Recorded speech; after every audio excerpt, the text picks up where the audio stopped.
Take a nice deep breath right into your heart. Out of your mind, into your heart. Take a breath into your heart. And exhale, be right there. Greetings, dear, precious, beautiful, eternal spirit soul, beyond age, that you are. And I know who you are.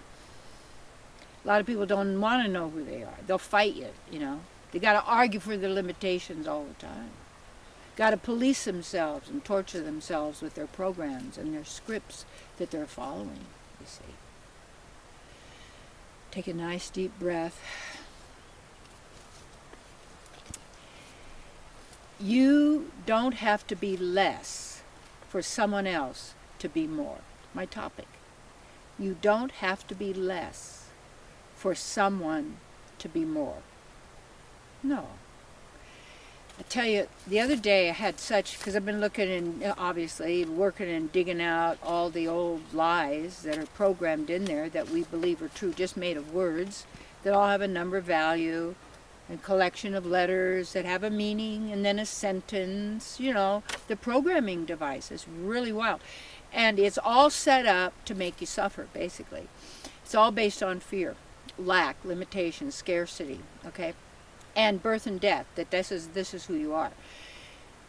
So, one that came up because I was going, gosh, you know, some things I was going, how come this is the way it is? Because obviously there was an area I said, I'm doing this at some level. I'm accepting it. I'm creating it. It's a reflection of something in my consciousness. Even if I had someone in my consciousness who is a, you know, demon, I wouldn't say I can recognize them because I'm a demon myself. No. You can recognize that which is stupid or ignorant or a demoniac or cruel or all of that, because it doesn't mean you have that, and yet probably we've had the contamination of that, because consciousness is contagious, fear's contagious, guilt's contagious, you see. And when that happens, it's because we get it from others. We rise and fall by our associations, you see. And then we want to be liked, so then we want to take on the consciousness in the world of the others that we want to like us, so they don't reject us and throw us in the street and we die, blah, blah, blah. So you got the whole scenario is going all the time. That's just the mind going out there.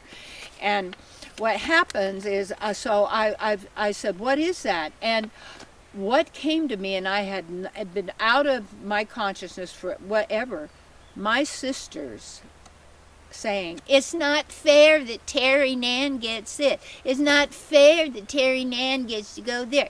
It's not fair. What?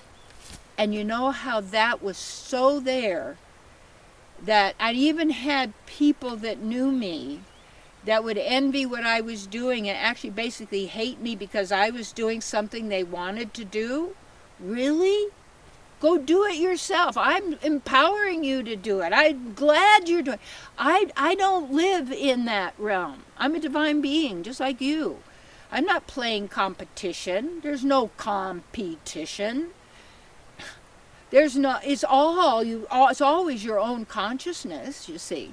Yes, exactly. Went on the forward on that one. That's how your body is a pendulum, if you notice how to operate. Just watch it. Okay. So it was like as if you have to be less than you are so I can feel better and be more and do what I want. Really? Why? I don't want other people to be less than they. You know what envy is? And it's the disease of humankind. And it comes from the mind. It's because that's how the mind operates. It's full of envy because it can't be you. Do you get that? When you believe your thoughts, which is because you have divine mind. You don't need a mind. You are a divine being. You're a conscious being. You're awake, aware, manifester. You know who you are. You don't have rules and laws. You don't need them because you're goodness personified. And that was something I was reading in the Srimad Bhagavatam about that. And it said that when a person is truly restored to their true divine nature, they don't need to do what's good or bad because they're not operating that realm. They come from absolute goodness every moment. It's always time, place, and circumstance. So you're always you'll always know what to do that's in harmony with your own divine purpose and mission that you have chosen. And if we really look, we all have the same one, and it actually ultimately is to completely realize who you are and be that, to realize, to activate, to actualize, to material, to demonstrate for you to be who you are. So what the thing is, it wasn't fair that I heard all the time. Life is not fair. People don't get that. My daughter Rebecca, we're good at saying, when does a fair come? It comes once in the summer. And also the word fair, F-A-I-R, that's like a festival, a fair. But they say, well, it's not fair. That means it's not right for you to have that because I don't get to have it and you took it away from me. Envy means I want what you've got, I want you gone, and I want you dead. Please. If you're out of the way, I'll be fine. So you see a lot of people, they just bumped off because they're gone. Well, that's what it is. But you got to get this. You're never gone. You're always right there where you are. Always. Always have been, always will be. And that investment you make in your consciousness to know this, to be certain of it, and to be able to manifest in the reality, this virtual reality, basically, that is being programmed through everyone. We got to have it fair, you see. It's all got to be even. It's got to be just the same. No. Dress the same, walk the same, act the same, live the same, talk the same, think the same. What's that look like? A machine, a fine, oiled machine, doing what somebody else, but there's a machine operator. And there is a constructor of the machine. And I started to realize that I'm a very active person, always have been. It's really kind of hard for people to kind of pin down a little bit because I'm a participator. If I wanted to do it, I'd go do it. If I wanted to find out about it, I'd go find out about it. I mean, I just did that. That's is what I did. And so consequently, a very fortunate person. Very fortunate person in every aspect of my being. Have you ever heard somebody say, well, that's a chance of a lifetime? Well, do you know how long you are? You are eternal life itself. You are existence. What are you saying? You're limiting yourself to one chance of what? Look at how pathetic humanity has become. Pathetic. And what are they doing? Bringing on themselves all of this pathetic life that is manifesting. If it's natural or it's there's no such thing as a natural disaster. No. No. It's unnatural disaster, you see. It's an unnatural one. And so what that takes is I don't have to be less for you to be more. And what that really means is stop playing the less and more game. Stop playing you're better and I'm worse. Because the program is so deep of that you're not good enough. And I was talking with Michael, our fabulous videographer, director, and beautiful soul person, and this happens because of his work and what he's doing, and also because me, but it's because of you and all of those that do contribute to this work to make it happen, you see. So we can offer it free. So thank you so much for your contributions, because this is what helps us to do this, because we're still all playing the money game. And how you change it is you use money as an investment. You put it into what you want to have grow. So if there's some kind of program you want more of and more teaching, give something, give to that. Because a miser won't give, because they think that's all they've got, and they don't want to empower anybody else, and then they judge everybody else for what they have, because what they or don't have, because they are in this little box of a program, a hypnotic trance. And it's that gross limitation of a divine being into nothing more than a meat stick that has to survive at any cost, you see. So the real key then is to see the source of all of this, and that life is not fair. Another word for fair means not good enough. Oh, it's fair. It's just not good enough. And the fare is also what you pay to take a ride on a plane or a bus or a trolley, whatever it may be. It's a fare. What's a fare? And what's it going to cost, and is it fair, and is it not? No, in your business dealings, you want what's reciprocal and a win-win, mutually empowering. That's how I built my ministry in San Diego. It's a divine experiment that I'm still doing to find out and to realize and actualize what is possible for us. Not to accept what we've been told and taught. Not to go along with the program. Not to go along and just to get along and to get along just to go along. I'm not one of those.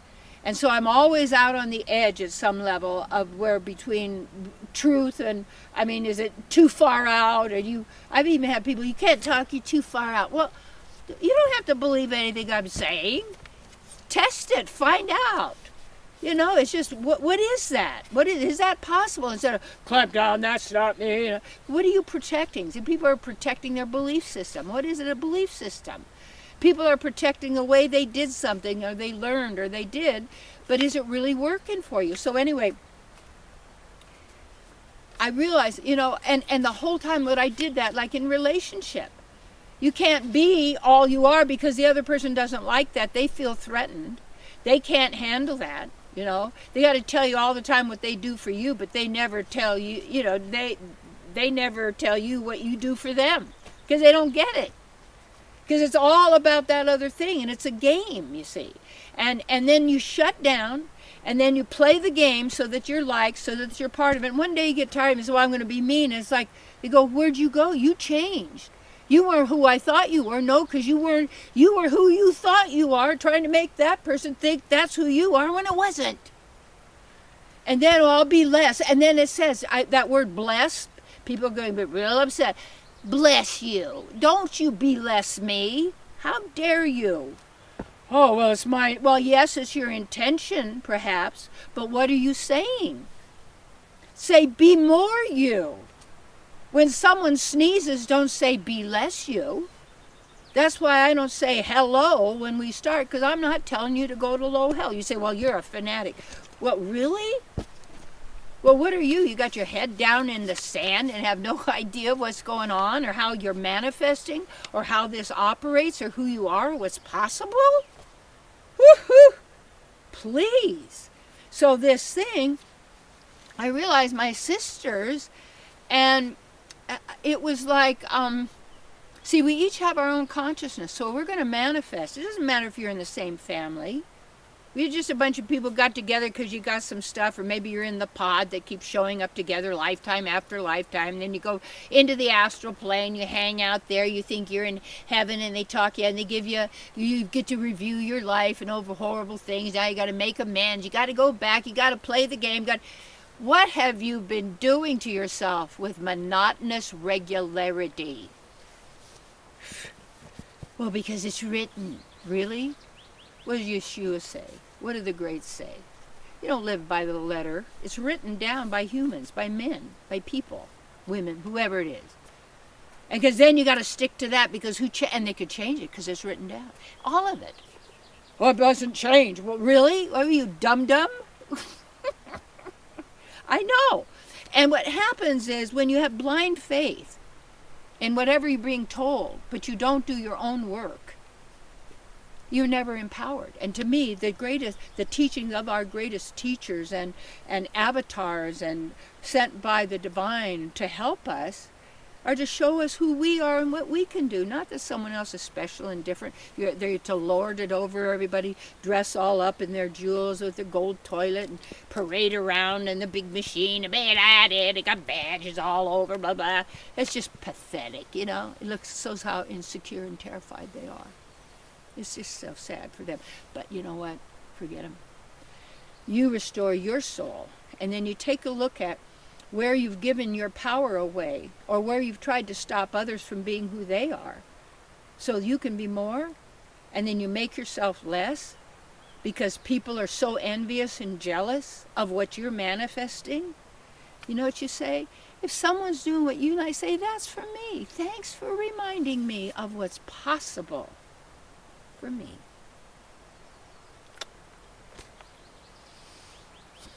Be more you. Be you to the full. That's our theme. Because you already have it all, and you're not who you think you are. You see, you're who you are. And you're always enough. Because you're absolute goodness.